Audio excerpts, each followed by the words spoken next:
get up here in the Loft and get your head right. Well, a blessed and groovy Meatloaf Monday to you. Let's get meaty, y'all. Let's go ahead and dig in. Put your fork and knife into it, man, and let's just go ahead and chow down on the meatiness of my debonair dilettante perspective on this stuff. What's up, y'all? I hope that you guys' Monday is off to a groovy start, and I am so blessed that you guys tune in for this dose from the Zoloft, you head right hangout, you head right homies, you. And I saw that was that Cranky Corner said, hey, we got a wild lineup of topics. Yeah. Yeah. Hopefully we can do something, something good with it. And I certainly appreciate what y'all, can bring to the table, because I got questions. And I do not assume to be any authority about all this sort of stuff. So I thank you guys. As I try to work it out, I got my thinking cap on. I'm trying to process this stuff, and understand it and all that good stuff. And speaking of which, while I'm working out to understand it, I got to give a disclaimer. We might be talking about some naughty stuff up in here. And once again, I saw that we got Cranky. Cranky, we're gonna be talking about some dirty stuff. It's not me. It's not my fault. It's not my fault. It's just something that's going on, and we're just going to address it. But Uncle Zoe is going to try to keep it clean at PG-13. Yes. All right. So what are we going to try to get to today? What came across my desk? We're going to talk about Joy Reid. That's not the dirty part. I promise. That's, in a way it is. I feel dirty already saying her name. But Joy Reid breaks down in tears. The word says to not gloat. I ain't gonna do it. Lord, I pray the strength that you don't make me start to laugh at this one. I pray she receives the Lord's peace, which I appreciate her peace with you. We really do. And we need the Lord's strength to not be like, be like that dude. What's that kid in The Simpsons? Ha ha! We'd be like, yeah, we don't want to do that. We ain't gonna be child. Paul said, when I was a child, I did childish. I'm a man now. I'm a full-grown German Shepherd. Well, or Israeli Shepherd. Do they have those? Yeah, I think they do. Anyway, I'm grown now. I don't be doing childish things. We ain't gonna be childish up in here, y'all. But breaks down in tears over her show's cancellation. What? You all about that cancel culture? You should be like, Yep. Right? So then we got Dan Bongino. Bongino. Named deputy director of the FBI. Chris Rufo uncovered secret transgender sex chat. Now we getting to it. We getting to it now. Yeah, I know y'all can't wait for that. You can't wait to hear some of that juicy transgender sex chat talk. Anyway, that's sex talk. I basically just said sex talk, or sex chat. Chris Rufo uncovered secret transgender sex chat room. What else would it be? It's not just transgender. It's these people consider themselves everything. Everything. Let's get our freak on in every way that we can. Yeah, and this is the NSA, the CIA. Mm-hmm. Yeah. It's their chat room. I guess these acronyms must be for something else. Mm-hmm. Let me see. We're CIA, NSA. You can't. Nasty sex addicts. There you go. Perfect. And DIA employees discuss grotesque fetishes. That's very politically. How you gonna call their fetish grotesque? You can't. That's very politically incorrect. Yes. Why isn't the media talking about the 70 Christians that were just beheaded? I reckon that's a rhetorical question. Trump hating actors, pants fall down on live TV during speech. I ain't gonna gloat. Let's see, it's 2025, and we have footage of a flying car. Man, I gotta have that music, man. I gotta have that Jetsons music. Jane, how do I get off this crazy thing? Get on out here, woman. Okay. Of a flying car that actually looks like a car. Yeah, it kind of looks like one of the cars from The Fifth Element or something. Yeah. And then Woody Harrelson, Fauci, I don't care what he has to say. But anyway, Fauci did some extraordinarily evil S word for fecal matter. S word for doo-doo. Okay, let's back it on up. Joy Reid breaks down in tears over her show's cancellation. I don't know if you guys, basically it'd be like, asking if you guys watched The View. I don't think you guys would want to sit and watch Joy Reid, but I have suffered through some of it for y'all, because I'm a man. Anyway, not that you guys, you're adults, you can handle it. Let me see. Let's read a little bit of this editorial here. MSNBC's Joy Reid. I can't read that. You guys know what it's going to say. It's basically talking about. Do you want to quote her? Yeah. Okay, listen. Joy Reid, thinking she a godly woman.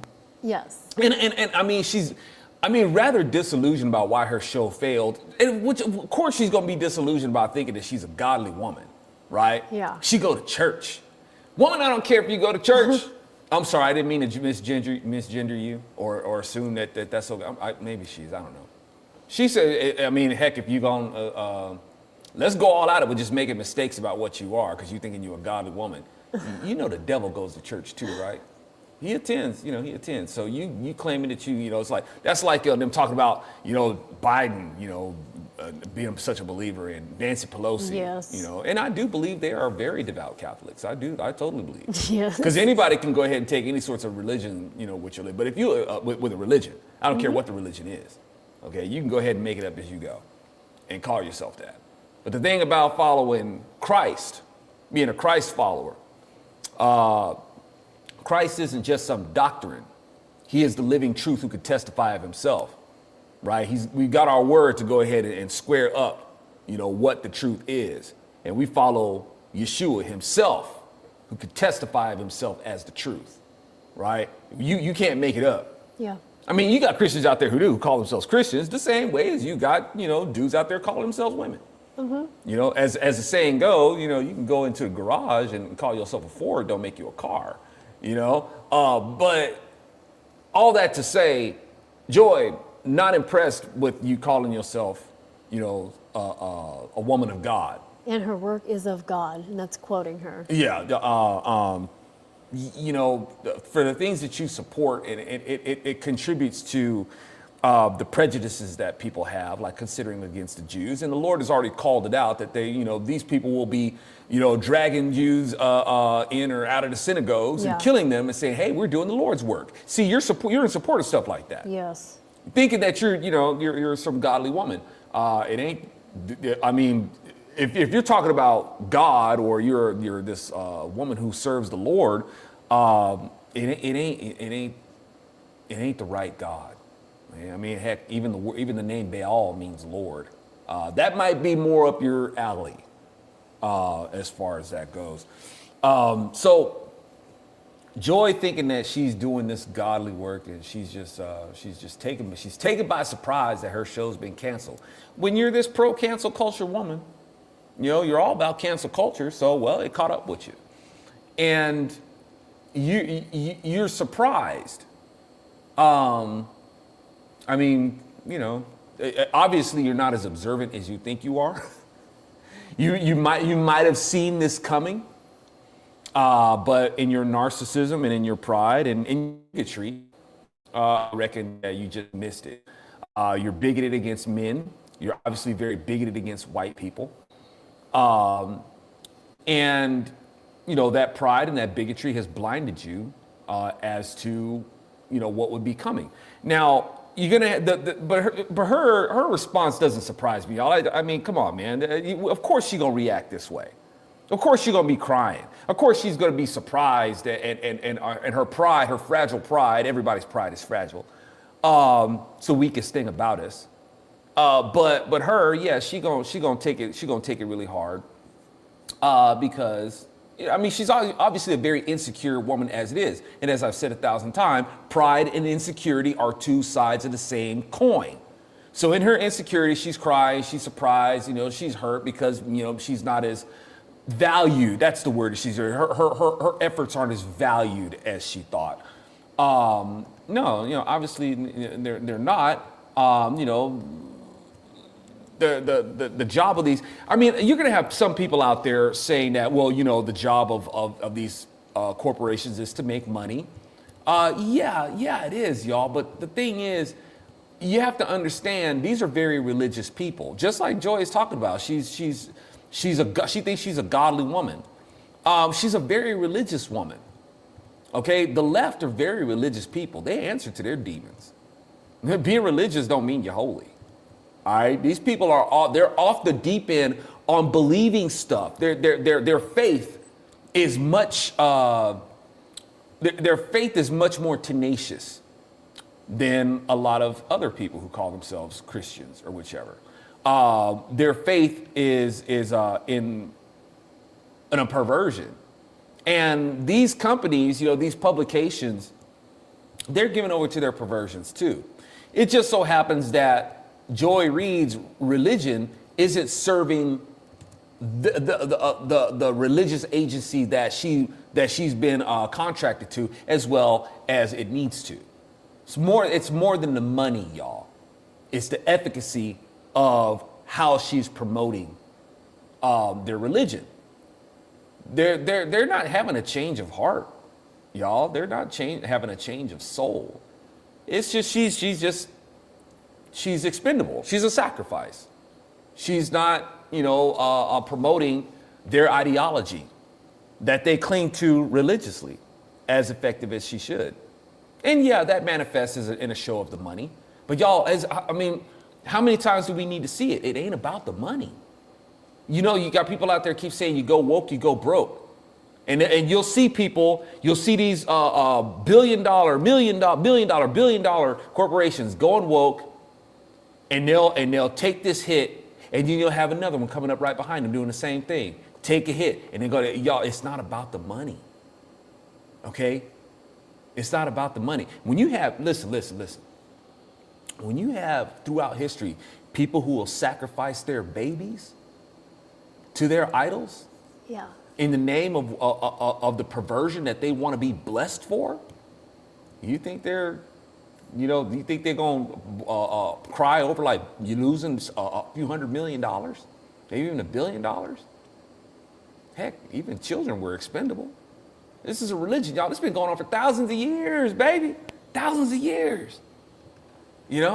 So when I see like more people voting on the right, and sorry I keep saying it, but this stuff keeps coming up, and this is what it really comes down to. You see a lot of these right-leaning voters and stuff like that talk about how this is why Democrats are lost and this is why you're losing your show. Y'all, the ratings on NBC and CNN, they've been low for like 20 years. Yes. They've been for a long time. They've been low. Okay, it's like it's not like they learned their lesson. They just keep on doing it anyway. It's just all it is just time for some rotation. it's just time for a sacrifice. All right, and it's unfortunate that you got a lot of these right-wing voters. I'm gonna call out my own, man. I'm gonna call out my own. Who think that who keep saying, beating their chest and saying this is why you lost. You lost because of this, and you lost because of that. But they can't explain to you why it is that the Democrats have been able to do so much damage that they've done for the past 4 years that I guess Trump is supposed to come in and clean up. Right? It's how is it that these liberals have been able to do the damage that they've done? How is it that they've been able to promote their narrative for so long, for decades? While we sit there and say, look at their ratings, nobody's listening to you. Somebody was listening, and they were able to do enough damage. Mm-hmm. So, but as it is, but before people get too excited about Joy Reid being gone, you better hope that she's not replaced by somebody worse, somebody more effective at promoting the kind of garbage that she was promoting. It's like, people are thinking that, people are tired of this. They're getting tired of wokeness. They're getting tired of all the divisive race baiting talk and the transgender and all that sort of stuff. No, they were probably just tired of her talking about it. That's just what a lot of right-wing voters don't seem to understand. They think that just because they see people walking away from this kind of stuff, they were getting excited when people were getting tired of Obama. You know, they're waking up and they're getting tired of, the leftist policies. They weren't getting tired of the leftist policies. They were getting tired of Obama. Yeah. Okay, Obama wasn't delivering. I mean, if I'm wrong, then how was Biden able to steal the White House? And it was obvious that he stole the White House, but the Democrat constituency, they didn't care. They didn't mind. They're looking at corruption happening right, and obviously they didn't mind because look at how you got Elon Musk exposing these people. They're more mad at Musk than they are at the people who are wasting our money, who've stolen our money and are wasting it. You see what I'm saying? Why? Because as I've said 1,000 freaking times, Republicans made it too easy for the Democrats to paint them as evil. The Republicans are led around by the Democrats, and they fall into the Democrats' trap, and to fashion them the way that they want the culture to perceive them. And when they do that, Democrats can get away with a whole bunch of stuff because all they got to be, well, at least I'm not a dirty, racist, homophobic, so-and-so like the Republican Party. And people are like, yeah, I guess that's true. And we need people to solve that. We don't want to be like a country like that and represented by these people. And they don't know the full score of it. They really don't. Because the Democrats are the ones who are controlling the machine of propaganda. They're in everything to be able to influence the masses. And, and at some point, the masses, they get tired of the pain. They think that the pain is being caused by something else. And at some point, they think that, okay, well, the people that we've elected, they're not doing anything about this pain. But and it's time for a change. We need something else. Right? And then maybe a lot of those people did go for Trump. But like I said, y'all, they may say, okay, let's give Trump a try. But the problem is, y'all, is that you're just gonna Trump gets the economy back on track, and we're not feeling the pinch of a bad economy and the discomfort of a bad economy. But we get the economy back on track. You still got a lot of reprobates out there, godless people out there, who are gonna use that better economy to be able to afford to do more stupid stuff. It's not an economic problem, y'all. Yep. It's not a job problem. We got a spiritual problem. All right, that's what it comes down to. And Trump cannot help with that. Okay, look at the spiritual advisors he's surrounded by. He ain't ready. He ain't ready. I mean, when Trump uses language like, when Social Security was being getting audited, and you see how this money is going to people who've been dead for a long past, the expected lifespan, and Trump was saying, who are these people? Who are these people? I would get down on the ground and I would worship them. Trump, dude, you don't say stuff like that, man. He's like, if these people were alive, I would be on the ground, kissing the ground that they would walk on, and I would be worshiping them. So what the hell are you saying, man? See, people, they don't think nothing of that kind of stuff. Because it's joking. He's joking, so, it's no big deal. Yeah, man, that's not jokes that, that's not jokes that you want to make. All right, it's for real, man. We're in the spiritual war that we're in. That is affecting our country. You don't make jokes like that, But that's how people take it. And see, people don't seem to understand, man, that those things that people don't think, the things that people don't think nothing of, are the very things that slip by and erode our country. Absolutely. Those are the things that do it, man. People think that it's like some big, I don't know, boogeyman or monster or something like that. That's just obvious. This big, whatever. That just it's not those things, y'all. It's those little things. All right. What did the Lord say?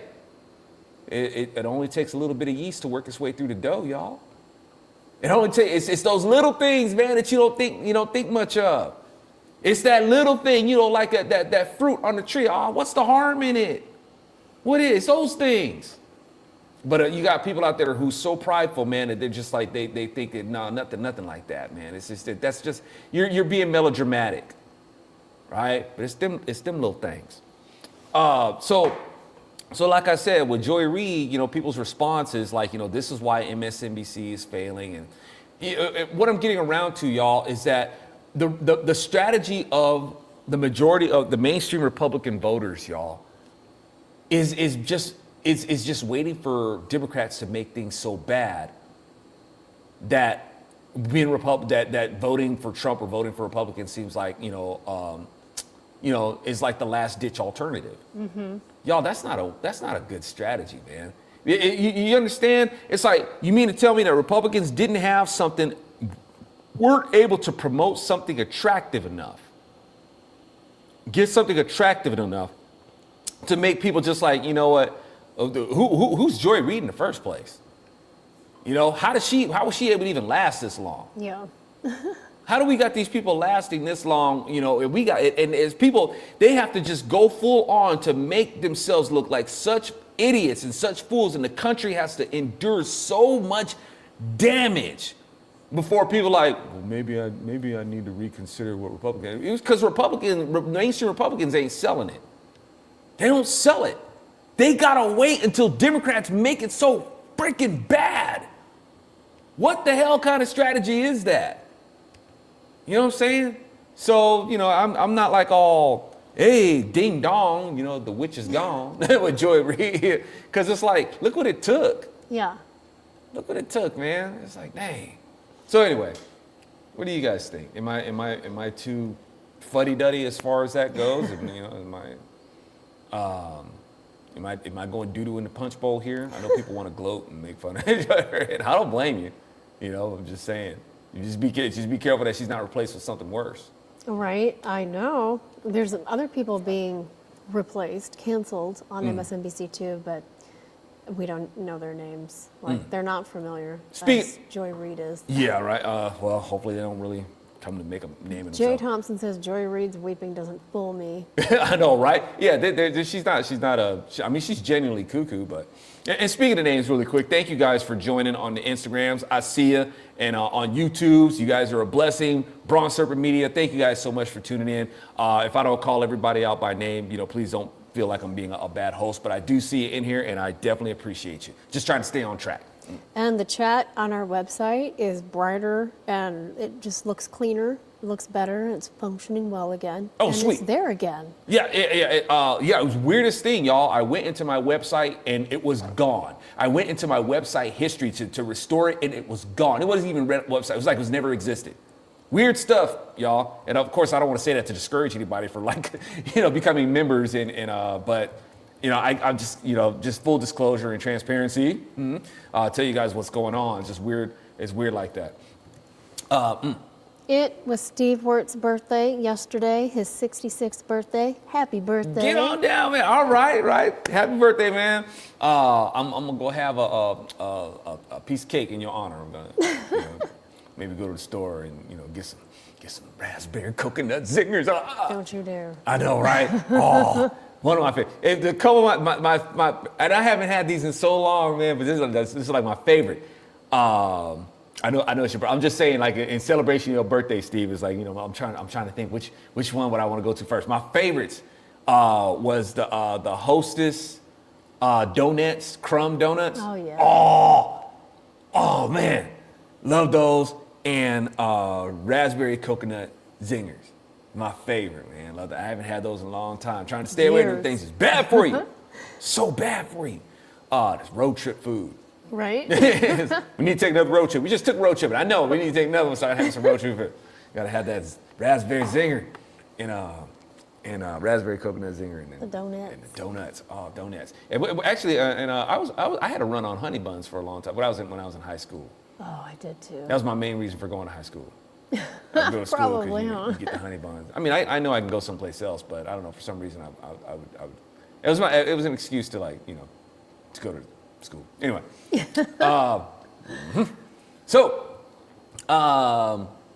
me see. Shadow ban.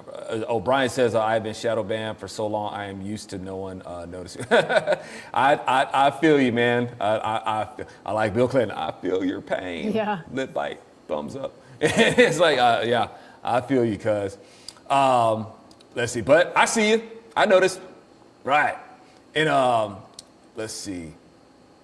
All right, that's enough about Joy Reid. She's bringing me down. I can't have her stealing my joy. Yeah. You can't steal my joy, Joyless Reid. And What do we got next? We got Dan Bongino named deputy director of the FBI. Uh-oh. It's on like 5-line Voltron. Let's read a little bit of this. And come on, Paige. Open right on up. Dan Bongino. I wonder if is he still going to do his show and stuff? I don't see how. He's basically leaving a lavish lifestyle with lots of success to become a public servant now and get paid a lot less. Yeah. Let's see. The FBI is about to be transformed. Former Secret Service agent Dan Bongino was named FBI deputy director on Sunday. Bongino, 50. Wow, he's younger than I am. Not in spirit. Served as a Secret Service agent from 1999 to 2011. Newly sworn in FBI Director Kash Patel and Dan Bongino are a dream team.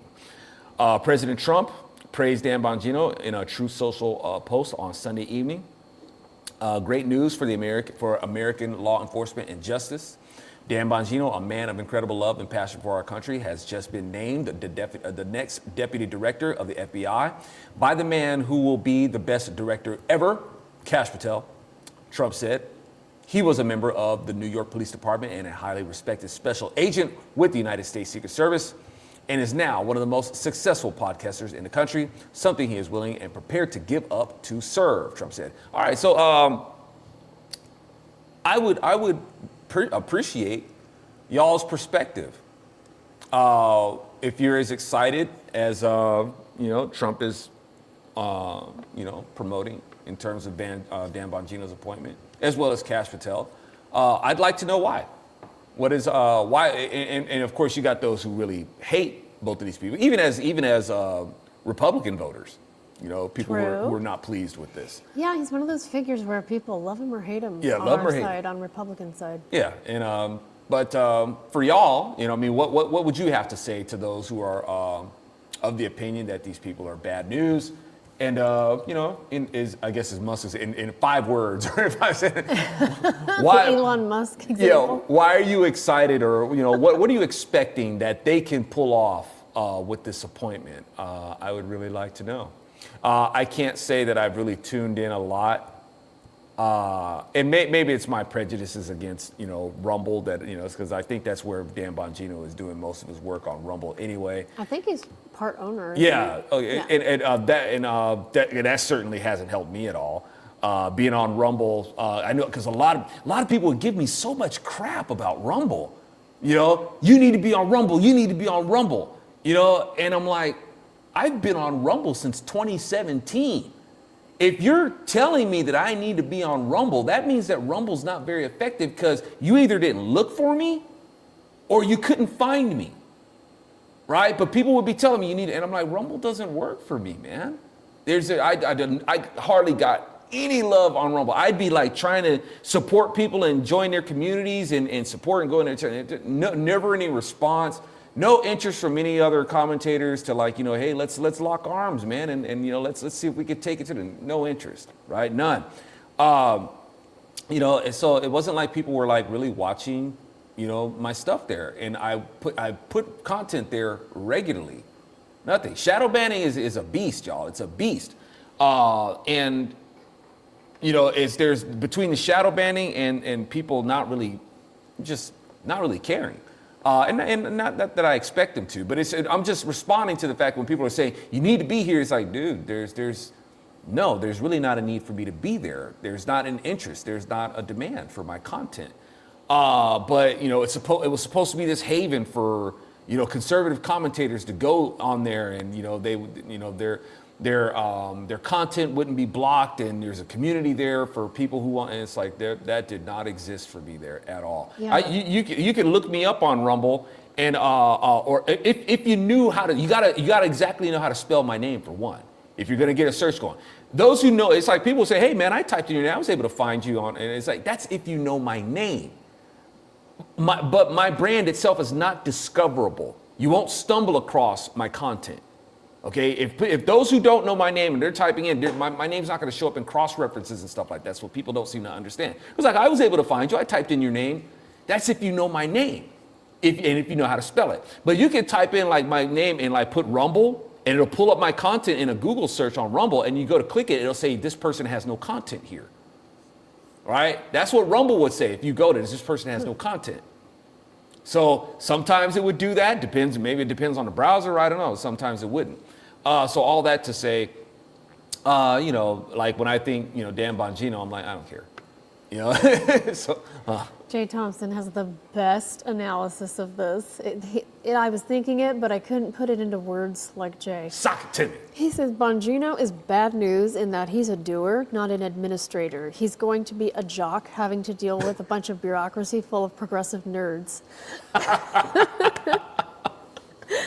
And that is, I think we've got like basically an alpha male team that's coming in here against a lot of bureaucratic beta males. So Absolutely. Yeah, and the thing is, but how is it that these beta males gotten so far? It's a good point. Yeah. It's like I guess the beta male dynamic is a force of its own. It's like I say about that adage. It's not power that corrupts. It's weakness. Weakness corrupts. But weakness is a kind of negative power all its own, like a black hole, right?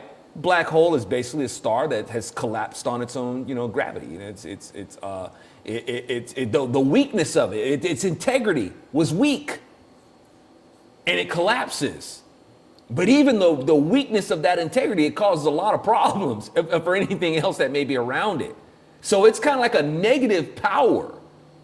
You know what I'm saying? So that's what this legion of beta males that we have, who were able to, squeak and scream enough to make, I guess, their case. Mm-hmm. That's what you're dealing with.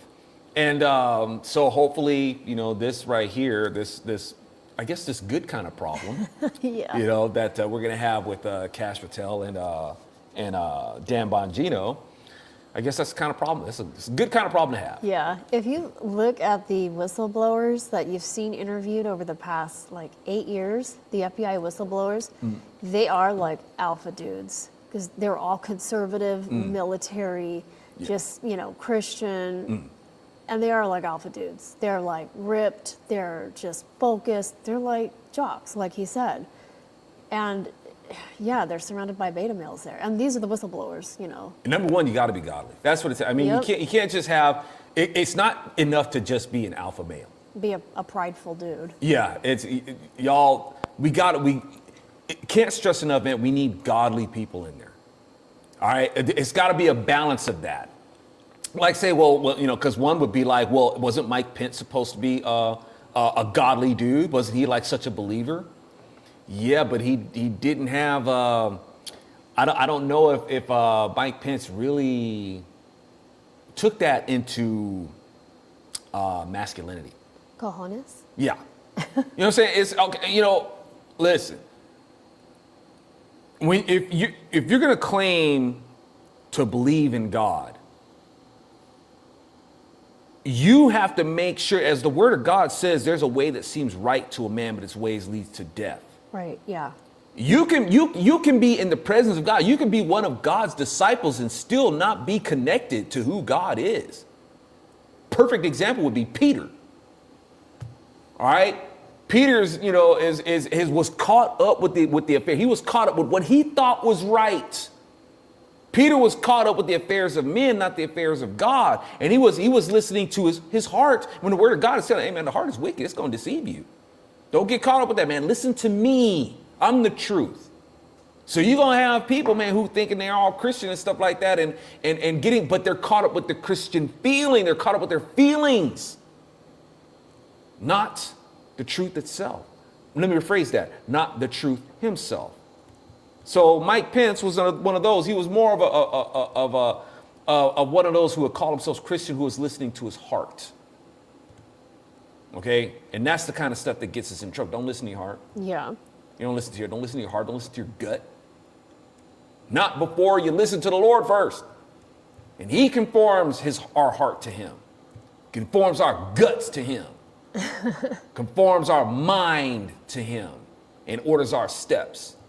You know, so I mean, yeah, you're gonna have people who are gonna get it wrong like that, y'all. But you're really gonna get it wrong if you have people who do not value what it is to follow the Lord. The Lord's got to be in the mix. He really should be the premier of the mix. You got people out there who believe in God, and he's just kind of worked into the mix somewhere. But if you want this to be sustainable, y'all, to be solid, to really have a solid core and to be fundamental, these people have to, whatever it is that they have, it's got to be built on the Word of God to be sustainable. For that cannon to be fixed and set and level right to fire, you know, in the right, you know, the fire the right trajectory. You know what I'm saying? So those things have to be mounted on that fixed and eternal foundation of God. But like I said, you know, with Dan Bongino, I really haven't, you know, given him much thought, and you know, and like I said, admittedly, that's probably because of my, you know, beef that I have, you know, with Rumble, or just my, not even a beef, a dissatisfaction where it's like I don't care. Yeah, I mean, it got everybody all excited, and nobody's over there. Everybody's still on YouTube. Yeah. I mean, people, YouTube is like the habit, y'all. That's just, it's like the standard that people really go to. The way that my videos were promoted a certain way that was effective, and that was taken away from me. And unfortunately, it doesn't really work any other way. And so Rumble, you know, with people telling me go to Rumble, I just got sour on it, because I'm like, you're telling me to go there, and I've been there. And it doesn't work. And it's like people won't accept that I know from experience. It's like, you're wrong, Zoe, I'm right. You just need to be on Rumble. It's like, okay, like I don't know the business that I do. So while admittedly, y'all, I've kind of been jaw jacking because I'm looking forward to hearing if anybody's you know, give it a little bit more of their take on you know, Dan Bongino and Cash Patel. I'd really like to know before I move on. Steve on our Bronze Serpent Media website, he says, I am cautiously optimistic. Okay. About Bongino and Patel. I am too. I'm pretty sure things are going to go great, but I don't like getting my hopes up too much. Well, I mean, I like that, and I'm the same. I'm cautiously optimistic. You know, we got to be, and you know, that would be about anybody. None of these cats, you know, we're not expecting them to walk on water. You know, there were people that we thought were really solid. Let me rephrase that. Maybe people that we were hoping were solid or expected to be solid. Yeah, knife Trump in the back. So, you know, who knows what could come down the pipe. It's good to be, you know, but we don't want to be anxious per se about how this can turn out. You know, but yeah, I'm with you, Steve. I'm in the same place. Yeah. But why? You know, I don't want to you know, belabor this too long, but you know, for what reasons would this caution, you know, would you exercise this caution concerning Cash and Dan Bongino? And Steve, yeah, why are you cautious? Just out of curiosity. I know you're kind of cynical, and you know a lot about a lot of things that have happened in the past like 60 years with these three-letter agencies. A justifiable cynicism. Yeah, I think a lot of us are very justifiable. Yeah, a lot of us. You know, let's see what else we got here. Why? If you've got any insights for us, Steve, I'm gonna go ahead and dig up the next article, and we'll circle. We'll do a Penske and circle back around to it. Saki. Oh, what did I say, Penske? Yeah, don't insult the Penske. Right. Saki it to me, baby. All right. Chris Rufo uncovers secret transgender. Oh, goody. Bump. I don't even want to. Yeah. Let's read a little bit of this. This is coming from Not the Bee. And once again, y'all, seriously, for some of the stuff that I'm going to be, I reckon I'm going to be reading, Uncle Zoe's going to try to keep it clean and PG-13. If you're watching this with your youngins, you know, like I said, I'm not going to read this in a way that I would read if I had some youngins around here. But we'll try to be careful.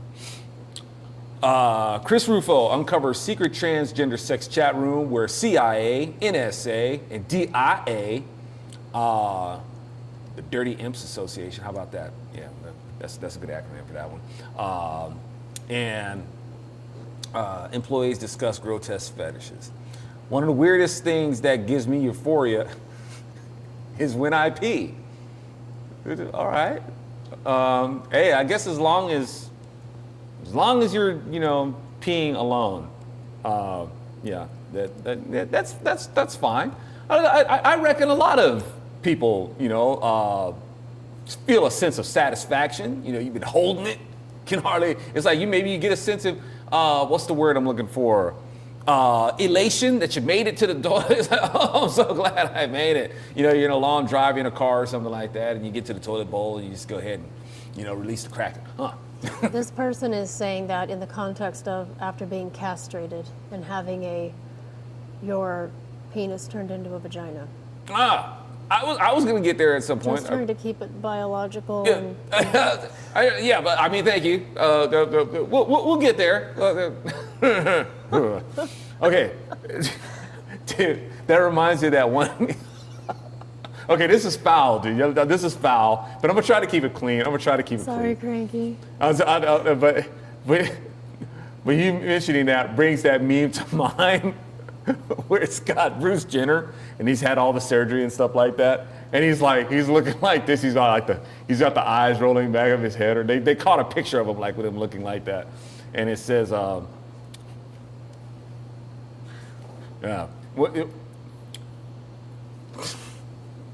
it's got him looking like this, and the meme says, "When you play with your vajayjay for the first time." Yeah, that's disturbing. That's disturbing. And that goes along with this right here, where this person is feeling this satisfaction for it's like, well, what's the part that gives you euphoria? And I know, y'all, that's cringe. It's so cringe. The Bruce Jenner thing. It's very cringe. It just reminded me of that. And that goes along with this right here. So this right here, what I wonder what is it that gives this person euphoria when they pee? Is it the sitting down part? Is this a man that has become, okay, so yes. Medical science is going to give me the T word for boobies, the tay-tays, right? Let's see, going to give you some tay-tays one day, one way or another, said a Navy Intel employee. Okay, village person in the Navy. Okay. For all those people who are transgender,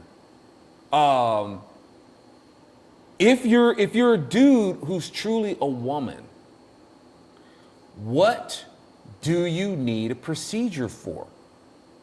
Shouldn't that, I don't know, is that too obvious? Is that it's not like you're okay. I was gonna.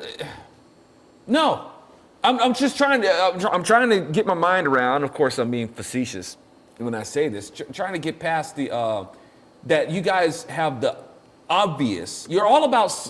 This person uses the word science. You're using the word science, dude. And in science, don't you want that empirical evidence? Well, you have it. In science, don't you want the observable? You observe the fact that you have male plumbing. That's observable, which tells you that you're really a man.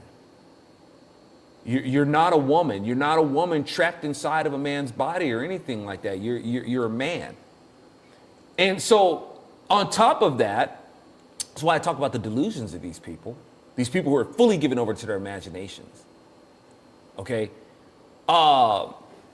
But you've got this going on, and then you're admitting that it's going to take science and technology to intervene, to assume to make you something else. That should be enough proof to you, dude, you're not a woman.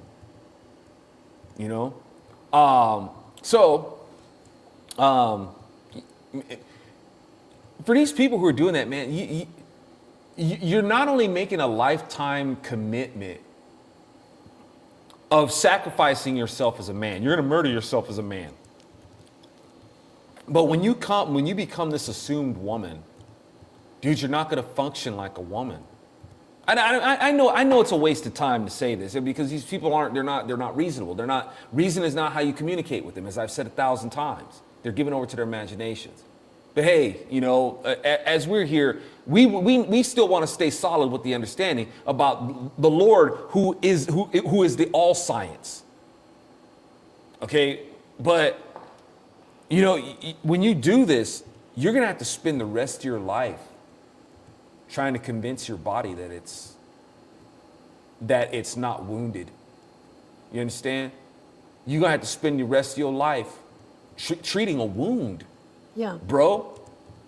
Them tay-tays that you want ain't gonna function the way that they're supposed to function. You just gonna have the look. All right? And the female plumbing, dude, you basically, that's a wound that you're gonna have to treat for the rest of your life, man. Oh man. You're gonna flip that thing inside out and shove it up next to your butthole and you think that's a quality. But JJ, it ain't gonna function like one really. That's needless to say. You're not gonna be fulfilled because you're not gonna get the real experience.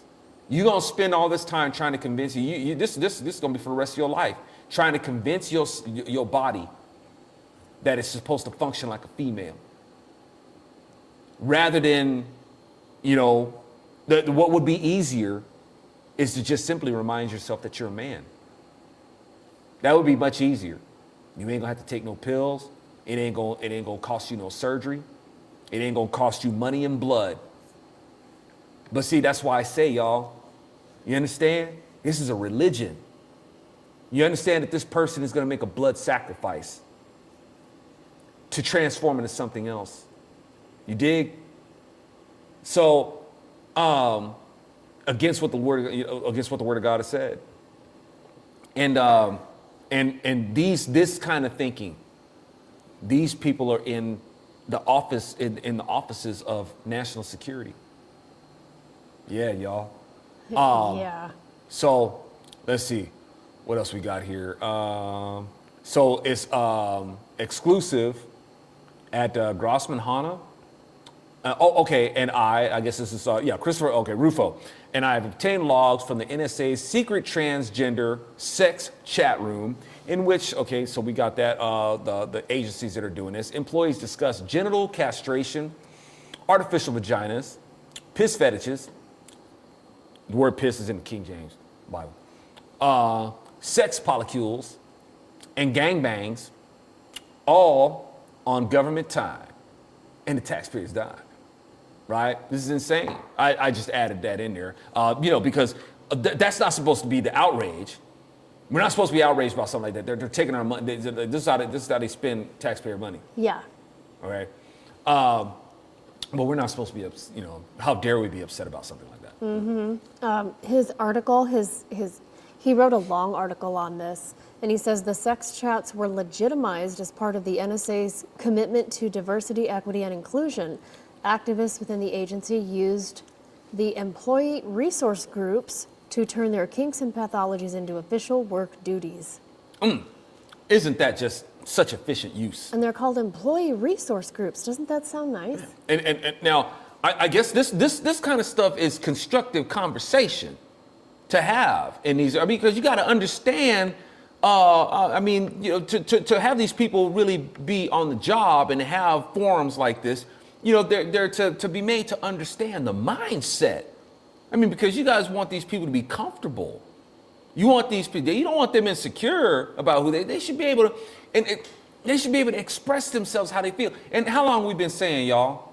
If you identify, because we're supposed to be given over to believing that we're supposed to be accepting, and just okay with people being homosexual. This is what they identify. Y'all, when people identify by these sexual orientations, y'all, that is what is paramount to them. You understand? Mm-hmm. That's what's paramount to them. They want to be acknowledged for being homosexual, which means that their identity is wrapped up in their sexual fascinations. That is what's first to them. That's what they want you to recognize about them first. Of course, they're going to bring this to the job. That's what's going to be on their mind all the freaking time. Sex. And not just sex, because sex ain't the problem. The perversion of it is the problem. And that's where they are. That's what they bring to this job. And we're that's why I'm saying, with this person who has been made Secretary of Treasury, same thing, y'all. If your identity, if your brand is your sexuality, I'm a homosexual, right? That's what's going to be up the forefront of your mind. You know? And that's, and like I said, as if the country and the economy of it hasn't been sodomized enough, we're going to put a sodomite in charge of it. I'm telling you, man, that's giving a middle finger to God. I'm telling you. Mm-hmm. Ain't gonna go good, man. Long game. Republicans think long game. Think long game. The godless Democrats sure do, and it works for them. You know? So, but we got this right here. Let me see. Replying to, man, this is Jordan. I'm just trying to kind of go through, get to some of these comments that are exchanged in these. Okay, maybe this is coming up right here. I don't know. I'm trying to get to some of the things that they talk about in here. Do you know where it is in the? I had pulled up the tweet, and let me see. Come on, Zoe. You're not being a lot of it is crossed out. Oh, that's good. I don't know why.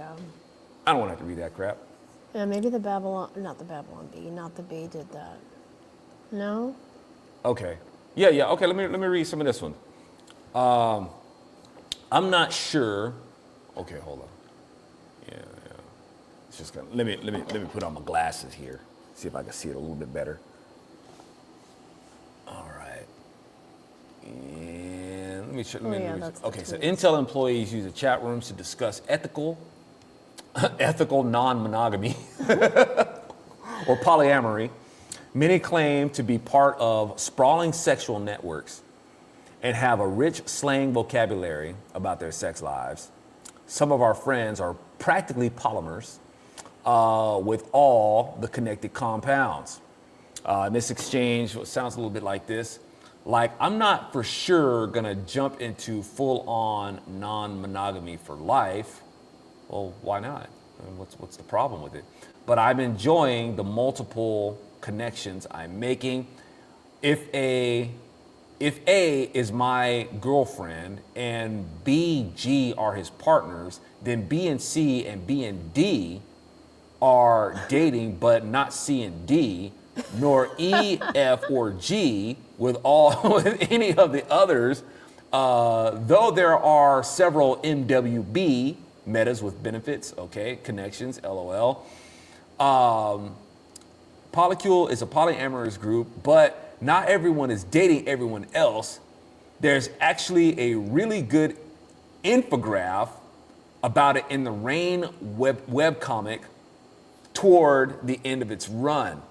Well, reading this is admittedly kind of boring, but at the same time, I'm glad it's not as, laden I don't think they included a lot of the, and I read another article that basically all of these articles about this, they didn't include just the psychosis of these people with their comments in the chat rooms. Well, I'll tell you what, this is bad enough that this is what you guys waste your time doing. Yes. And this NSA, they're the ones who surveil us all the time, 24/7. These people, these perverts, are the ones who are surveilling all of us. Yeah. That's comforting. Mm-hmm. So, like I said, these people are involved in the security of our nation, and this is what they do. And here's the thing, y'all. It ain't like we didn't know. Even when dude was getting, when you had those two dudes in the Senate chamber having booty sex. Oh, yeah. Them cats. It's like, we know, right? Yeah. We know. My mileage husband says, it sounds like IKEA instructions.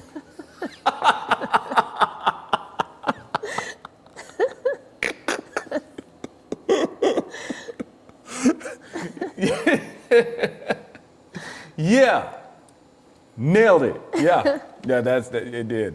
All right. And Jay says it's like that meme with all the math problems that come to life. Oh my goodness. So yeah, this is what they're spending our money doing, and root them out. Yeah, Root it out. I was listening to a news commentator earlier today who got their hands on some of the more hideous, awful things that they were posting, and this newscaster was like, these things could actually hurt you. Like these acts that these people are talking about could actually physically like really hurt you and are dangerous, and a lot of it is illegal. Some of it is bestiality. Yes. And I was just like, I don't really want to know anymore. And then the last thing he said was, and a lot of this would just be considered 5150. Doesn't that mean crazy? Yeah. Yes. Yeah. So I reckon these, they'd like to have a little game of pin the tail on a donkey. Or pin something in the donkey. I don't know. Yeah. Yeah, nasty stuff, man. And that's what's going on. Because this is what Sodom and Gomorrah is all about. And Yep. Sodom and Gomorrah was all about that stuff. Sodom and Gomorrah is you can get your freak on in any way that you found pleasurable. Okay, get your freak on with whoever or whatever, and even if whoever was even dead, right? Necrophilia, all of it. And remember, y'all, we be thinking about these, we be calling them beta males and whatever. And these people are in our national security, y'all. Ugh. Right? That's where they are. You got these perverts that are in there. And the Word of God lets us know, Sodom and Gomorrah wasn't just like, this kingdom of just like some limp-wristed homosexuals. Okay? It was so bad that even the other heathen nations around them were calling out to God. They said, God, can you do something about this? Yeah. That's how bad that's how oppressive these perverts got, where God had to come in and throw down an airstrike. So, don't underestimate these people. Stick with the Lord, and we got to be able to know what to do about it. Well, the Republican Party is underestimating these people. Yeah, they are. And Too late. yeah, and a lot of godlessness has infiltrated, much of the Republican Party. It's unfortunate. What else we got here? Why isn't the media talking about the 70 Christians that were just beheaded? I think we know why. Man. So this was, let's go ahead and read a little bit of this. In case, this is coming from Not the Beat. In case more evidence was needed to make it clear that the corporate media is the worst, nearly every major Western outlet has ignored the 70 Christians who were just beheaded inside a church in the Democratic Republic of Congo. Well, of course not. I mean, Joy Reid is too busy talking about how her career got beheaded, so she doesn't care. Yes. Even though she's a godly woman, though. Yeah. You would think maybe she would take that opportunity to go on and say something about this, but no. Good point.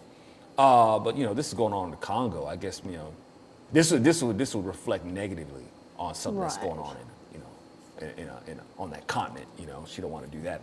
Say something bad about the motherland. So let's see. An ISIS-affiliated group of militants is believed to be responsible for the horrific scene. They even bragged by taking pictures. Let me see. Yes, a group of Muslim terrorists slit the throats of 70 dads, moms, and kids, then left their corpses inside their church, all because they believe in Jesus Christ. I guess the media was too busy reporting on teenagers defacing gay pride crosswalks to report on this actual hate crime. So this Christian group, Open Doors, which supports persecuted Christians around the world, and that terrorists from the rebel allied Democratic Forces, ADF, which has ties to the Islamic State, surrounded a village in Maiba, in the territory of Libero last Thursday, taking 20 men and a woman and women captive. The Islamic terrorists later returned and kidnapped 50 more Christians in the village and took them to a Protestant church in Kasanga, where they were brutally killed. So what the response to this? Okay, there's not going to be any. Doesn't look like there's going to be any media response. No, they don't care at all. Definitely don't care about that. Or what about the American people in general? Do they care? I mean, they don't really care about what's happening to Christians, and I don't know. I certainly don't want to sound cavalier about this. I know that I couldn't be president, because I reckon I would be at war with the world. Yes. I really, it's like because I don't think I could be president of the United States the way people would want, because I'm not an America first kind of person. I am a kingdom first kind of person. Yeah. And I do, and I say that to include it in my patriotism. Because if I really want America to be fruitful and succeed, we got to put God first. I want America to succeed. I do believe that this is the greatest nation on the planet. But if America really wants to be first, you got to put kingdom first. That's got to come first. The Lord is the source of preservation. We can't preserve it on our own. We need the all preserving faction of that, the one who makes all things new. We need him for that, who gives us the power to be salt and light, salt being the preservative. So we need the Lord for that. And I'd be like, look, wherever there are Christians, okay, I take that wherever that person is standing, I take that person as an annex of the kingdom. And if you go and do this to Christians, we coming after you. You know what I'm saying? It's not just about, protect the American people. I'm protecting Christians. I'm going to answer to the Lord, because I think that's the best thing that you could do for America. Yes. And let the world know. Because obviously the world seems to want to mess with America, and particularly want to mess with Christians. You're like, look, I'm going to let you know. You come after Christians, we come after you. And but like I said, y'all, I don't want to be cavalier about that sort of stuff, and sit and be some armchair warrior, talk about these things, because there would be people who would be deployed to do that kind of work. And some of y'all, have gone into the service to do that kind of work. I don't have that kind of caliber. I haven't served in that capacity. I just know that this kind of stuff, these people, they can't be reasoned with. These people, this is more, you got the left here, these reprobates that are given over to their imagination. They're given over to demons too, right? They're driven by demons, and this is manifesting them in just being like perverts, not just perverts. They're perverts. And then you have these people over here who answer to their demons, who are just full on given over to murder. Yeah. They're murderers. Okay. And they don't, their purpose in life is to eradicate Jews and Christians.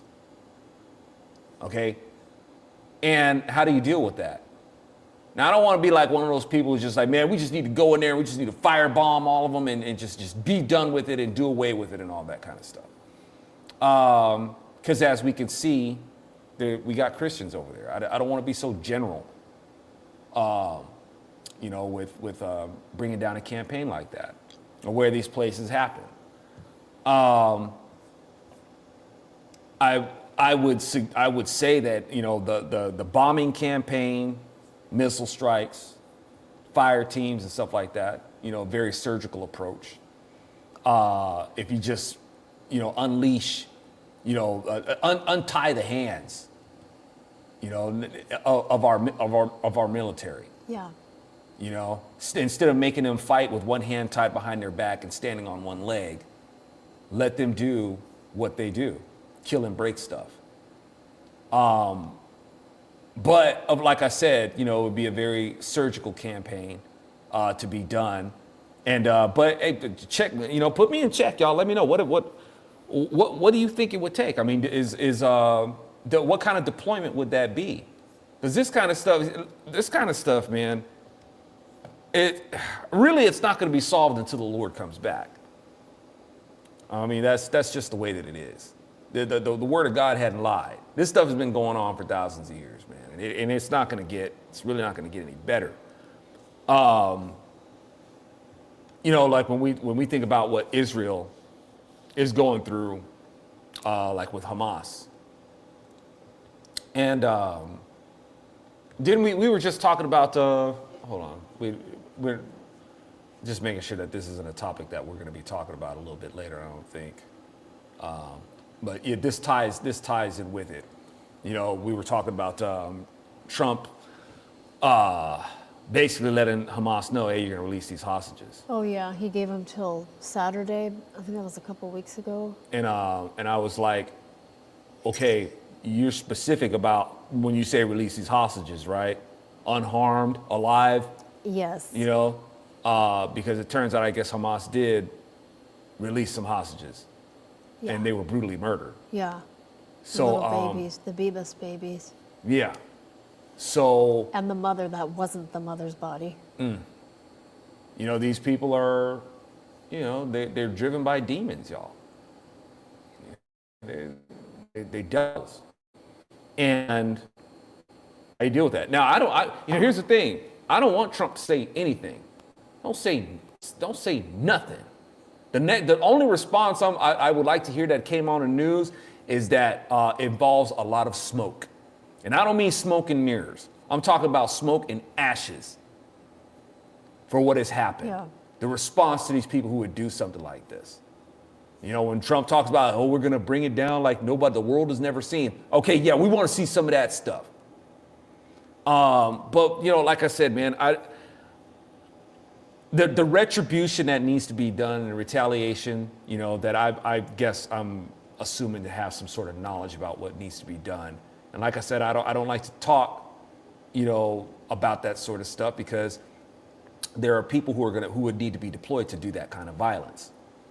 And, I don't want to say, yeah, go get them, boys, while I'm sitting here on my arm saying, yeah, kick their butts and all, Yeah, I don't like doing that. But at the same time, because like I said, I'm for y'all who have served, I don't have that kind of caliber. I didn't serve. So for me to be like, yeah, go get them, it's freaking weird to me. I just know that it's something that needs to be done, right? And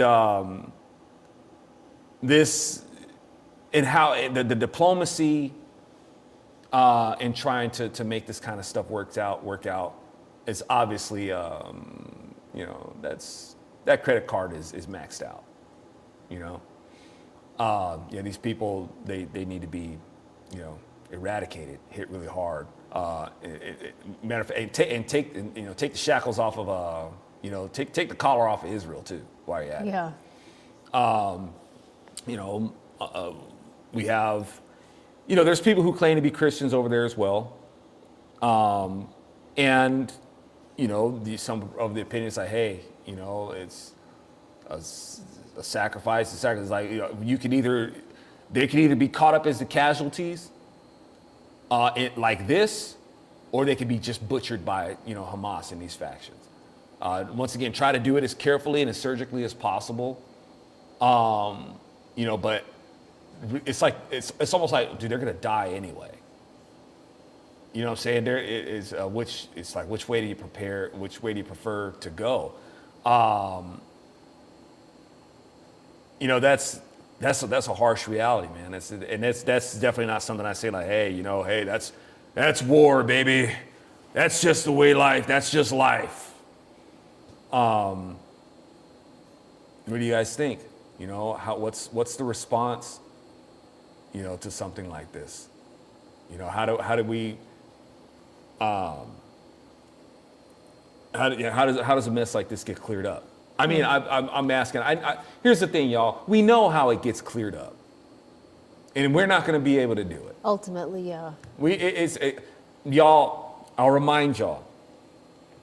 This is going to go on for at least another 1,000 years. Y'all know that because you read the word. It's already been spelled out for us. This ain't going to be solved by us. And there's a reason for that. Okay? It's not going to be solved because not a lot of people don't believe. They don't understand the conflict as it is. The Bible tells us what the conflict is. It's flat out told us. A lot of people don't believe that, which is one of the reasons why it's going to keep on going. Yeah. It's going to go on for at least another 1,000 years. Through the millennial reign of Christ. It's going to go on through that, y'all. That's how deep, that's how bad this is. That even Jesus is going to rule with an iron scepter, y'all. He ain't going to be tolerated, but y'all, the world is still going to go sideways. Just the same way that they demanded for the release of Barabbas, you're going to have people demanding the release of Satan. Satan going to be released. He's going to be a 3-strike loser. Going to go back. He's going to deceive the nations. They're going to try to run up on Jerusalem. You know what I'm saying? Now, why is this going to go on for at least another 1,000 years? Well, the word tells us, man, that the Lord already said, man, you ain't going to see me coming to your rescue until you hear them words. Blessed is he who comes in the name of the Lord. See, unfortunately, Israel haven't come to the knowledge or have accepted the truth that the Lord God has come to them in the person of Yeshua HaMashiach. They don't accept it. And this is going to keep on going. And it's going to take them at least another 1,000 years before they're ready to say, blessed is he who comes in the name of the Lord. And that's when, Jesus is going to get his ride on. It's going to take that long, man. We're going to go through this. And please, y'all, don't misunderstand. I'm not saying, hey, just sit back and do nothing. I'm not saying that. We got to do our job to report. Yeah. Got to let people know what time it is, man. That's what we got to do. Unfortunately, you're just going to have so many people out there who are not going to accept it. But if we don't say that, then we just contributing to the problem. It's going to be a problem no matter what. It's going to be a problem. We just got to make sure that we ain't contributing to it. And we got to be ones that, hey, man, the word of God says this. I hope you take heed. You may not. Like the word says, man, it's like if they don't accept the truth of it, man, just dust off your sandals and ease on down the road. The Lord said, I'll deal with them later. But that's what we got to do. We got to let folks know. Man, America be like these places, man, where people are dragging people into churches, and kill them where they're worshiping. America be like that. America has gone through that, man. Yeah. That has happened here. Well, you can thank Democrats for that. Please don't think that we can't be like that it can't happen here. Yes, it can. Yes, it can. So we gotta be on it, man. We gotta do our job. Put the best use of the First Amendment. That's why the first right of the First Amendment, free religious exercise. Religion is a poor choice of words in there, but I know what they meant. Because these leftist nuts, they certainly use it. They're using their full religious exercise, ain't they? Yeah. Their exercise religion is on full tilt, honey. They doing it. So we need to be, doing the same, do it right. So yeah, man. So the article is about 70 Christians that were beheaded. And The article also discloses that there were, I think it was 80 Christians that were beheaded earlier this month. Earlier this 89. month. 89 Christians were killed earlier this month. First of me hearing it. You know, and of course, you know, the godless don't care. You know, I don't expect, you know, I'm not surprised that this stuff goes on. They just look at it as a religious war. And it's a spiritual war. Oh, yeah. It is. Indeed, it's a religious war. Yeah, these people are religious, but there's something behind that. You know? Yeah. What else we got? Jay says, on a serious note, in 21 years of service, I've had the privilege of being in support of individuals that could, if allowed by Congress, recover all the hostages by lunchtime. That is indeed a privilege. Come wow. on, man. God bless you, man. Let's see. It's... Ew. Trump-hating actors' pants fall down on live TV during speech. You guys say, man, it just goes to show what a tightwad or whichever Mark Hamill is. I guess Mark Hamill wanted to really prove that he's a serious actor, right? He did that like he wanted to be as stoic as Chris Rock. Chris Rock got slapped and just went back to doing his thing. Yeah. I just got crap slapped out of me by Will Smith, right? Mark Hamill, you know, standing there in his drawers for a second. Ooh, you know, actually he felt them days, snatched them back up real quick. You know, and it's like, I guess, you know, he didn't break from script or nothing. He just read that whole thing like nothing happened. Pretty good, yeah. Yeah, I mean, hey, you're a pro, Mark. Just showed that he's just focused. He could have been as a bigger star as Harrison Ford, right? That was his moment to show I'm a more serious actor than Harrison Ford. The force is stronger than me than with Harrison Ford. You know, he didn't want to let his pants fall down and let people see his lightsaber. Right? Yeah. Keyword here being light, as in not heavy. Anyway, yeah, I know that's gross. I'm sorry. Very. So, yeah, it's maybe we could have did something like. I think it would have just been better. You know, I don't know. It's just, maybe that's just me. And just entertaining thought. I don't want to put any thoughts in anybody's heads or how they should conduct themselves. You know, you know what I mean. It's like how you're gonna respond to this sort of stuff. It's like you should have chuckled a little bit, dude. You should laugh. You know, it's like, you know, your pants dropped down. Hey, excuse me there, folks. Yeah, but no, he just stayed on, and I guess that's what made it so. I don't know. It's like a balance of. It's impressive that how you kept your composure. True. But at the same time, it was kind of gay. You know? True. Because it was just like you take yourself so seriously, and you show that you just really. You know, it's like you could swallow a lump of coal and crap a diamond. You know what I mean? Yes. You're just a tightwad. You know what I'm saying? You're a tight-wadded,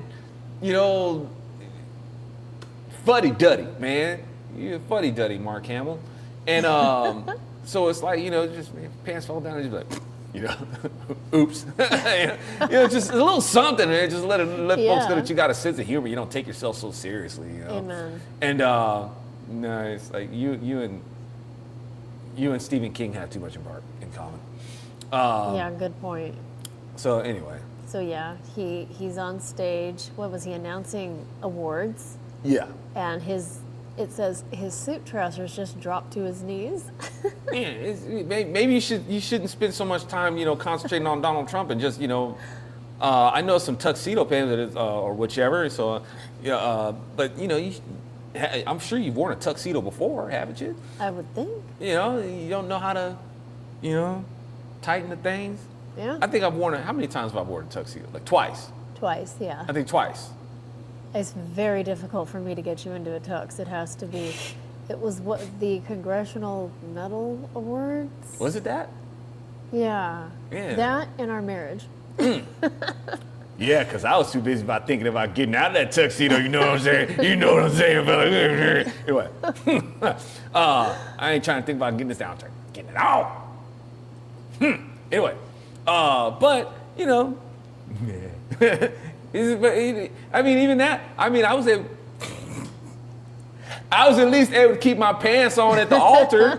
When I was at the altar, man, my pants didn't fall around. I've got way less practice in being a tuxedo than you, Mark Hamill, right? Less practice than you, and I was able to keep my, pants on at the altar. Anyway, so, and anyway, you look ridiculous. So. And if you guys want to see the awkward video, it's in there. You put it in the description, right? All the videos. Yeah, it was. I mean, hey, he shows he's quick. Yeah. Right. Gravity. It doesn't even look like those pants were able to drop all the way to the floor. Yeah. You know. I mean, looking at the video, it doesn't look like he had to reach all the way down to his knees to get the pants, but. Because the headlines seem like the headlines were like, Mark Hamill caught with his pants down and stuff like that. It makes you believe that. But they did drop to his knees. Drop to his knees? Yes. He must have did that, that thing where it's like your pants fall down and you kind of like bow your legs really quick, catch them. Whoops. Let me catch those. All right. Let's see what else we got here. Is it unchristian-like to laugh at that and think it's great?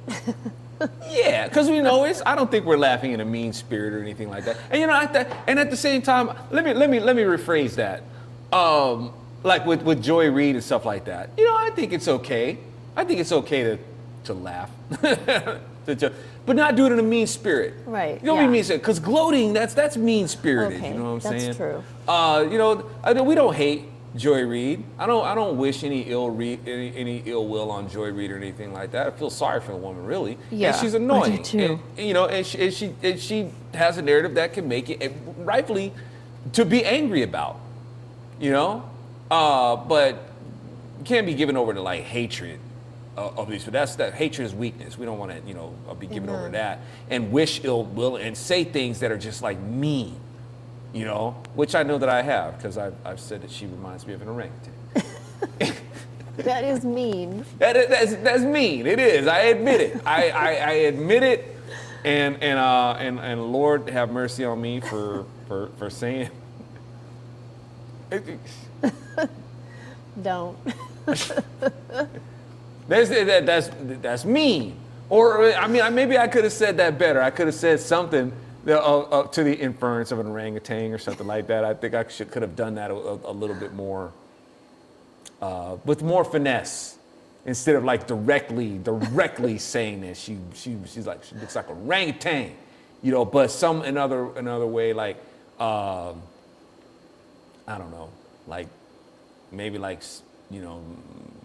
does she take her beauty secrets by watching, National Geographic that does like a series on the rank? No. There's no getting around it. It sounds mean. But I'm not. I don't try to have a mean spirit concerning these things, y'all. I really don't. And that's what I'm saying. And I don't want to be a hypocrite. So I'm gonna go ahead. I'm gonna retire the orangutan reference. Her spirit. Let me say that her spirit is as unattractive as there you go. She has an unattractive orangutan spirit. Her spirit is as unattractive as an orangutan. That works. Her spirit animal. How about that? Her spirit animal is an orangutan with lipstick. And so I'm not trying to be mean-spirited. Yes. This is off the subject, but it needs to be read. Jay says, I just noticed Zoe's chair looks like the captain's chair of Commodore Wesley from the Star Trek, the original series episode, The Ultimate Computer. Fascinating. I want to look that up. That. Somebody biting my rhymes, man. Somebody trying to copy my furniture. 60 years ago. Oh. The original series. Oh, you said, okay, yeah. I know we've seen it. The Ultimate Computer, because we've seen them all. Yeah, right. We're gonna have to rewatch them. Yes, because it almost seems like there's always one that you haven't seen, even though and that's true. It's been a long time, man, and I know that my Trekkie my Trekkie cred is kind of going down right now because I'm like at a loss. I'm like, really? There was a chair that looked like mine? And they're like, oh, you were talking about Star Trek from 6 years ago? Yeah. You late to the party, so I'll catch up. Thank you guys for bearing with me. Speaking of catching up to things and things futuristic and stuff like that, in 2025 we have footage of a flying car that actually looks like a car. Okay, so it's a drone chassis with a car body on it. It's like, come on, man, stop trying to get us excited about this stuff. Do you have a car that has like a repulsor engine or anything like that that can defy gravity or not? Do you have that yet? Then talk to the hand. I don't care. This is just another drone, man. But anyway, but I guess what's kind of cool is that this car looks like something out of Fifth Element. Yeah, it kind of does. It's like I think that's what this was the inspiration for this. What would we call it? I was gonna say automobile, or maybe would it be an aeromobile? Y'all, I don't think anybody's used that term. I've not heard that term, aeromobile. I just made that up. That's right. Make sure you get credit. I know, right? It's like, but I mean, if anybody has used that term, I've not seen it, so I ain't biting anybody else's rhymes. But yeah, I guess that's what that would be like a serious car. Maybe we can come up with a flying car, call it aeromobile. Yeah. It's got a nice ring to it, right? It does. And you can have like the sexy commercials for it. You know, maybe we can cast Matthew McConaughey. All right. You see my aeromobile. Anyway.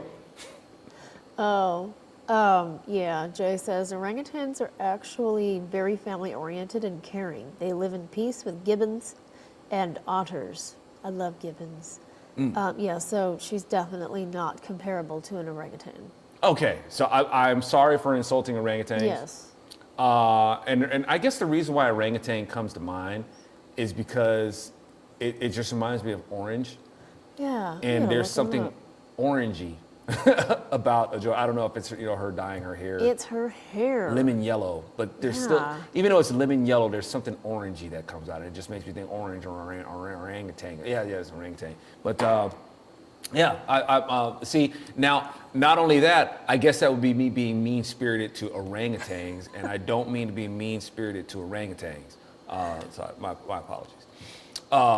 Then thank you for clearing that up. So the flying car. So this bad boy is gonna do 35 on the highway. So that ain't gonna work out too good. But I think it's got a top speed of 110 miles an hour. I guess if the speed caps out at 110, I guess that means that it's, its cruising speed is probably gonna be like 75? What do you guys think? Like 75 miles an hour? And it's got I guess its distance is going to be 100 miles. So I guess maybe is that taken into account that it's going to be cruising at 75 miles an hour and can go 100 miles at 75 miles an hour? Don't know. But so you already got people putting in orders for it. Yeah, and it's $300,000. $300,000 for one. for another drone, but I don't know what all the features of it are. Now, I mean, I guess would you guys call this a viable enough invention to make that kind of pre-order investment? I mean, what about the things that are going to have to be put in place? How would you use the car? How would we establish traffic for a car like this? Who and are we going to have a department for that? A department for aeromobile traffic? But what would be the conformity of how these people travel? Would they just travel according to how the highways are laid? I've wondered about that. Like how would what would the traffic for these kind of cars, and then once again, who would be what department would oversee this? Department of Transportation, FAA, who would be on this? Or would a whole another department be made to oversee it? And would they just follow the highways? With with their vehicle, with their aerial vehicle.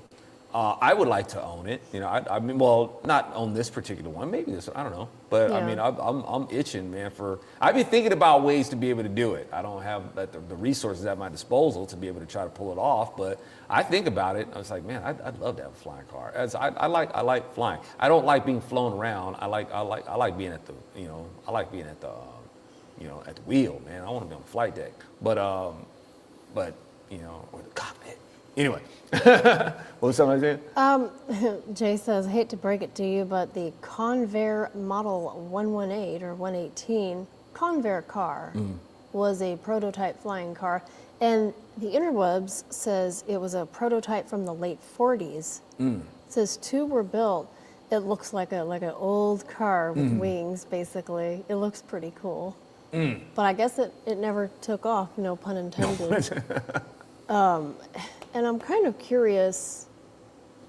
Let's see. Jay says, wouldn't they have to comply with airspace laws? Yeah. Or Tom Jensen says Space Force would have jurisdiction. Is that right? Why haven't we been able to have a viable flying car by now? Not that I would, Jay makes the point too, would you really want to be flying around in these things with other people flying them? Like, no, I wouldn't. Yeah. But that doesn't negate the fact that I am curious as to why we don't have a viable flying car yet. Well, I want to ask the same thing. So Space Force would be, the only thing I could think, and please enlighten us of why Space Force would be the department for this. Yeah, Tom, I'm curious. The only thing I can think of is, because of satellite.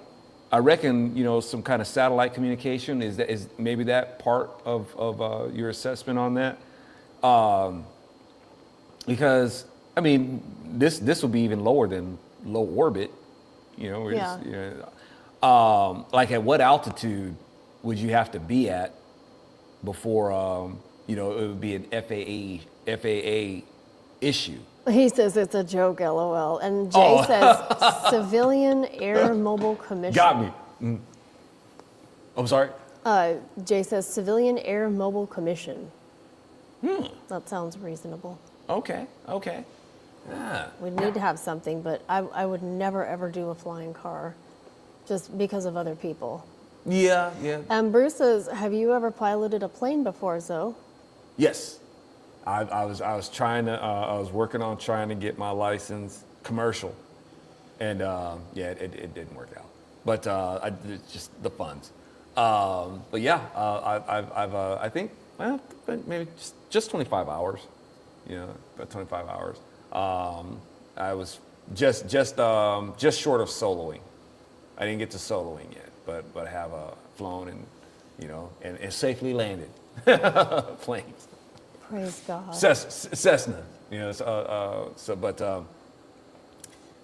the flying car, man.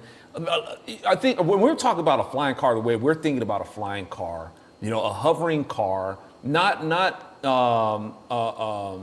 the vertical lift by any sort of propellers. We're talking about like some sort of electromagnetic, repulsion or something like that. That's what we're thinking. We were talking about like Jetson style, Back to the Future, anti-gravity. That's what we're talking about. We're talking about why can't we get the anti-gravity thing going?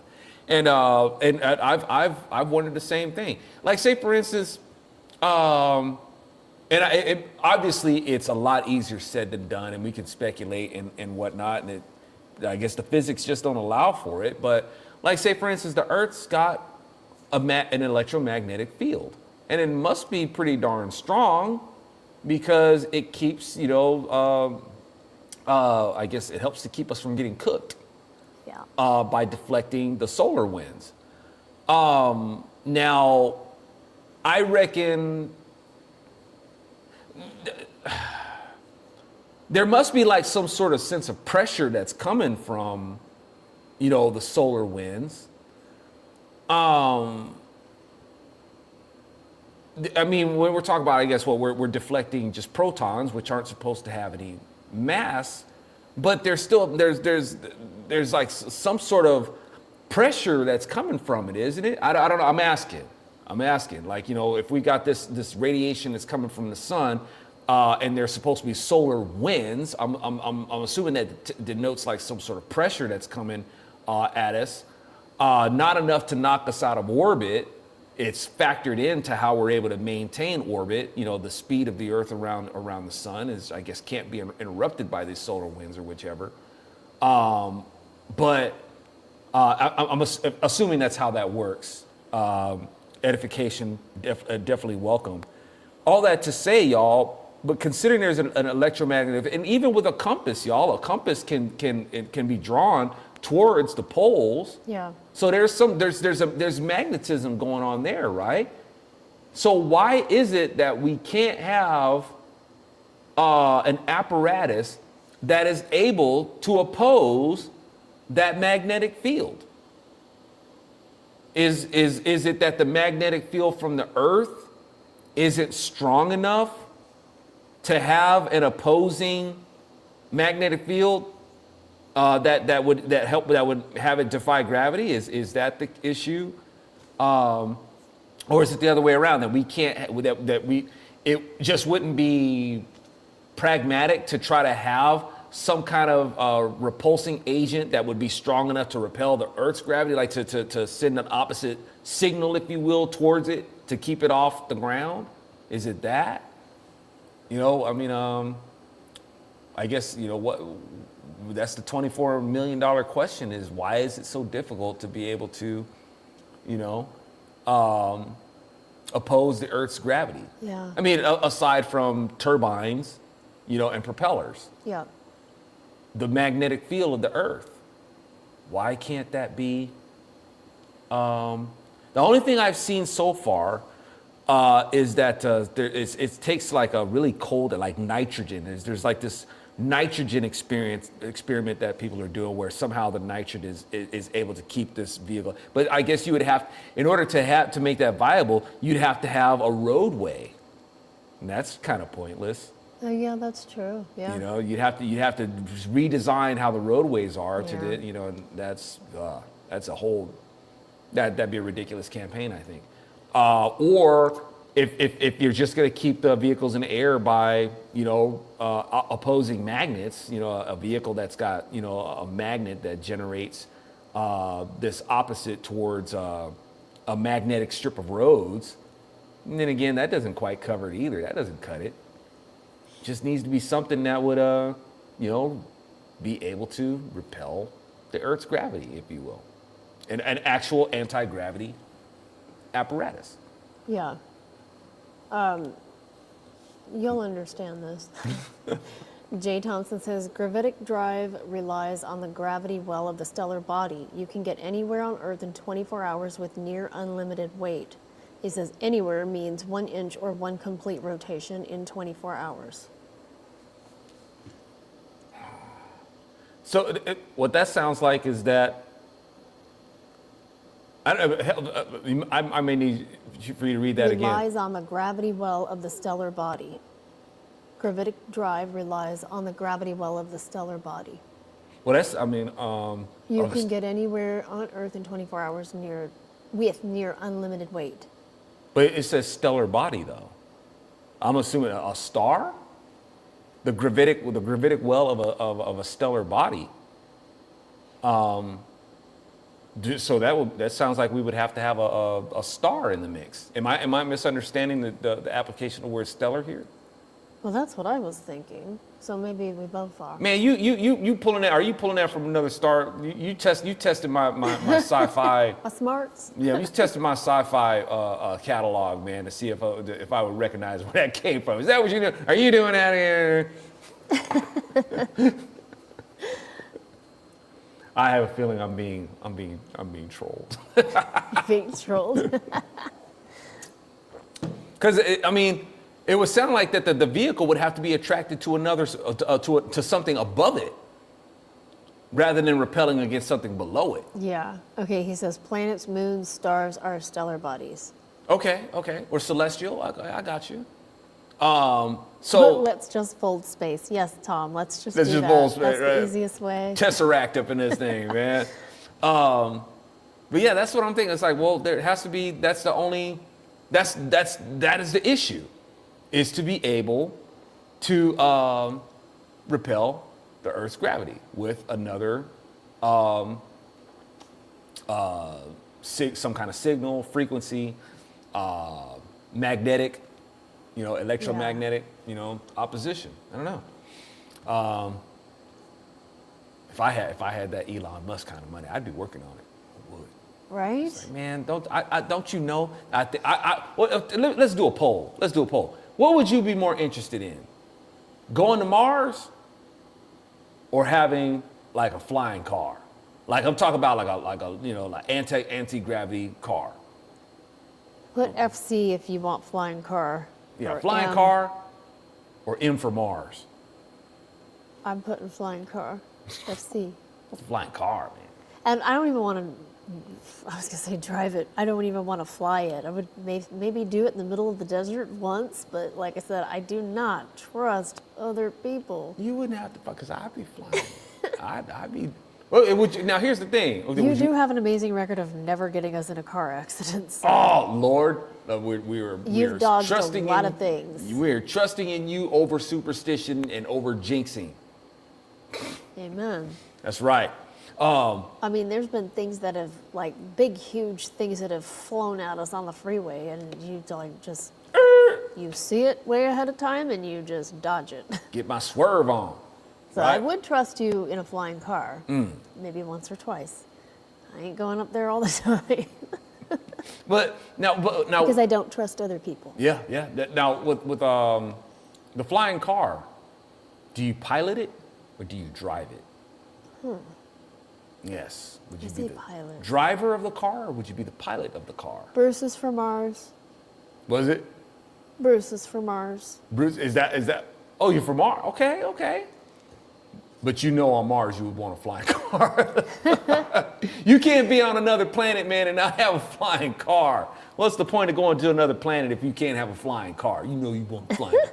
It's like, heck no, man, I want that dune buggy. I want to be hitting them Mars dunes, man. It'll be a flying car enough, I guess, with the gravity differing gravity there. Launch off one of them dudes. Oh, look it. I got a flying car. Tom Jensen is for building a modern battleship. That wasn't in the... That's his thing. Battleships. I got... Respect. Flying battleship. Anyway, like a star destroyer. Jay says Gravitics doesn't... Oh, maybe he meant gravitics and it just changed it. Gravitics doesn't repel per se. Okay. It's like surfing. Gravity isn't the wave, it's the water. Interesting. All right. And the thing about gravity, though, is that you can't dive into it like water. You try to dive into this gravity, you hit your head like really hard. Oh no. But that's awful. Hey, well, look, I reckon you're on this wave. Man, make us a flying car, man. Right? You seem to understand some things, man. Let's get that flying car going, man. Let's see. And then Woody Harrelson. I don't care. Fauci did some extraordinarily evil stuff. Okay, so, I'm glad, Woody Harrelson, that you were able to have a moment of clarity against your marijuana-induced opinings on these things. Woody Harrelson also all of a sudden like very suspicious of the pharmaceutical industry. Woody Harrelson, you're like a huge proponent for pharmakia. Of course the pharmaceutical industry runs everything and you've helped them do it because you're about that pharmakia, man. This pharmacy is where we get the word from, where pharmakia, it means sorcery, it means witchcraft. And they've taken over. I'm glad that you picked up on that, and I hope that you get out there and sound the alarm for it and do what you can. I don't take people seriously who are all about promoting getting high.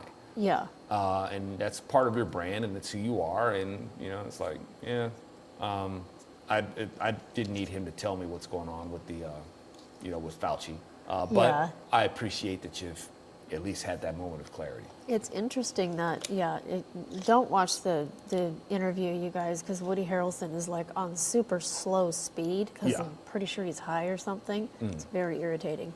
But he's for RFK, and he's happy about that. So, I mean, It's like use that for what it's worth, you know. But Yeah. it's not like I needed his endorsement. right. But I mean, if it you know, maybe it'll get some other people to have a second thought or something like that, and maybe give some consideration. You know, they'll take a moment to listen to him. That's cool. But I'm just saying, y'all, it doesn't go very far. You know, it's one of those things that can move the ball down the field and lose you a couple of yards on the next play. Yeah. You know, when we get excited about these people, you know, who haven't, you know, obviously Woody Harrelson is not a God-fearing man, and he likes to smoke weed and all that sort of stuff. So, you know, that's the thing that he really needs to wake up to. It's like, okay, good, you realize that Fauci is an evil dude, and you recognize evil. Great. Do you recognize who the goodness is? You know, then I'll be impressed. Right. But, Me too. Final message here. Jay says, but a gravitic vehicle essentially doesn't move. The Earth would rotate underneath the vehicle. Steering and direction would be determined by a secondary system. Yeah, that. Okay, get on this, Jay. Yeah, that definitely wouldn't. That would be a vehicle that is definitely not going anywhere, because, I mean, it seems like it can only travel east and west if the world, you know, is moving underneath it. It's like, I'm just gonna sit here and I'm gonna let the world, you know, pass on under me. I don't know if it can really travel north and south. I guess when I was, you know, that's kind of like how the video games work. You know, it looks like it really looks like the car is driving, but it's not the car that's driving. It's actually the scene That's moving true. underneath it. Yeah. And Steve Wirt at the website says flying car. Flying car. So that's 2 of us for flying car. That's right. 3, because you would probably type it in if I you want could. flying car. All right. It has been voted democratically. Ugh. Yeah. I know, Flying right? car. Yeah. All right, y'all. Thank you guys so much for tuning in and helping me work out these issues and trying to understand this stuff. BronzeSerpentMedia.com. If you haven't become a member, I hope you guys do become a member. It's free. Won't cost you a dime, just a couple clicks of your time. And drop that buck in the bucket if you want to help keep your bro Zoe on the go. And y'all have a groovy and blessed rest of your evening. Thank you guys so much. Bye.